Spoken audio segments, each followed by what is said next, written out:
ai đi rồi sẽ tụi ta ăn ngon tập bón của ta cái sản ta mà cái phát triển đồ để nâng vào để tập để tập lấy cái tụ đi riêng là người hiện sẽ không sẽ không phát triển kan sa lu le kan pa ko thong tak no ka thara bi mix wa yo to lu bi ram chiang ji mix kan sa ka pa chiang so la pa a u te po ni se pa e mo na ro te po no ta ka pa an tum te ti ho ting tu he e ko ta en ki ka ta ta lai mo na ta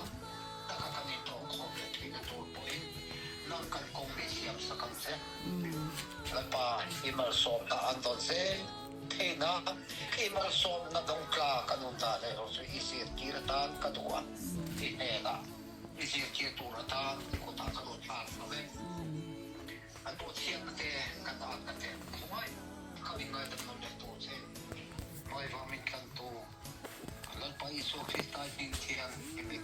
không ai cần tu đi lên xe Amen. Hey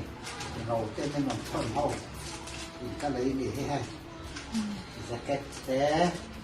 ให้ขบแต่เก็ตปุกแต่กับมิสแต่เราที่ทำกันเลยมีให้ออก